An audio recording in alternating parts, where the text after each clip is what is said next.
Peter rabbit. ایک زمانے کی بات ہے کہ ایک پیاری سی خرگوش جس کا نام مسز ریبٹ تھا اپنے 4 بچوں کے ساتھ ایک درخت کے نیچے بنے بل میں رہتی تھی۔ ان کے نام تھے موپسی، فلوپسی، کاٹن ٹیل اور پیٹر۔ چاروں خرگوش بہت شرارتی اور کھیلنے کودنے کے شوقین تھے۔ ایک دن صبح مسز ریبٹ نے کہا، بچوں، گھر میں روٹی ختم ہو گئی ہے، میں شہر جا کر روٹی لے آتی ہوں۔ تم لوگ باہر کھیل سکتے ہو، لیکن یاد رکھنا کہ کسان کے باغ میں ہرگز نہیں جانا۔ تمہارے والد ایک بار وہاں گئے تھے اور پھر کبھی واپس نہیں آئے۔ یہ سن کر سب خرگوش بولے، ٹھیک ہے۔ مسز ریبٹ نے اپنی ٹوکری اور چھتری اٹھائی اور شہر کی طرف روانہ ہو گئیں۔ جیسے ہی وہ گئیں، چاروں خرگوش اپنی جیکٹیں اور جوتے پہن کر باہر کھیلنے نکل آئے۔ وہ اچھلتے کودتے راستے پر چلتے گئے۔ اچانک موپسی نے خوشی سے کہا، دیکھو، وہاں بلیک بیریز کی جھاڑی ہے۔ فلوپسی اور کاٹن ٹیل فوراً بولے، واہ، چلو بلیک بیریز کھاتے ہیں۔ وہ تینوں جھاڑیوں کی طرف بھاگ گئے اور مزے سے بلیک بیریز چننے لگے۔ لیکن پیٹر کچھ اور ہی سوچ رہی تھی۔ اس نے دل میں کہا، مجھے بلیک بیریز نہیں کھانی، میں تو کسان کے باغ میں جا کر مزیدار سبزیاں کھاؤں گی۔ چپکے سے وہ جنگل کے راستے پر چل پڑی۔ تھوڑی دیر بعد اسے کسان کے باغ کا ایک دروازہ نظر آیا۔ پیٹر نے آہستہ سے دروازے کے نیچے سے راستہ بنایا اور اندر گھس گئی۔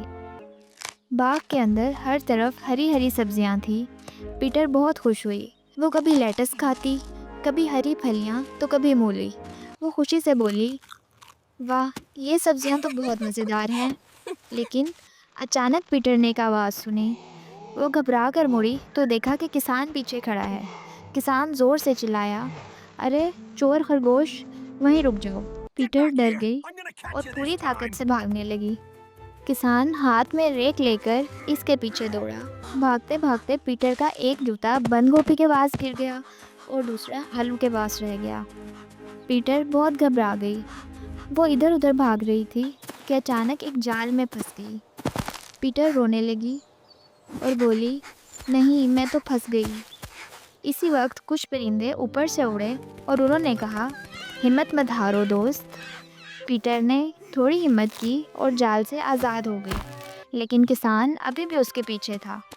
پیٹر تیزی سے بھاگی اور ایک شیڈ میں جا کر پانی کے ڈبے میں چھپ گئی۔ پانی بہت ٹھنڈا تھا۔ پیٹر کانپنے لگی۔ اسی دوران اس کی ناک میں گدگدی ہوئی اور اچانک وہ چھینکنے لگی۔ کسان نے آواز سن لی اور بولا، وہ رہا خرگوش۔ وہ پھر اس کے پیچھے بھاگا۔ پیٹر فوراً پانی کے ڈبے سے نکلی اور پورے رفتار سے دوڑنے لگی۔ آخرکار اسے باغ کا دروازہ نظر آ گیا۔ وہ تیزی سے اس کے نیچے سے نکل کر بھاگ گئی اور سیدھی اپنے گھر کی طرف دوڑی۔ جب پیٹر گھر پہنچی تو مسز ریبٹ واپس آ چکی تھی۔ انہوں نے پیٹر کو دیکھا تو حیران ہو گئیں اور بولی، ارے پیٹر، تمہاری جیکٹ اور جوتے کہاں ہیں؟ پیٹر نے سر جھکا لیا۔ مسز ریبٹ نے کہا، تم بہت شرارتی خرگوش ہو، تم نے میری بات نہیں مانی۔ جبکہ دوسری طرف موپسی، فلوپسی اور کاٹن ٹیل آرام سے روٹی اور بلیک بیری کھا رہے تھے، لیکن پیٹر کو کچھ نہیں ملا۔ وہ ٹھنڈ لگنے کی وجہ سے بار بار چھینک رہی تھی۔ مسز ریبٹ نے اسے دوا دی اور کہا، اب سیدھے بستر پر جاؤ اور آرام کرو۔ پیٹر چپ چاپ بستر پر لیٹ گئی۔ اس دن اسے اچھی طرح سمجھ آ گیا کہ ماں کی بات نہ ماننے کا انجام اچھا نہیں ہوتا، اور یوں اس نے سیکھا کہ ہمیشہ اپنے والدین کی بات ماننی چاہیے۔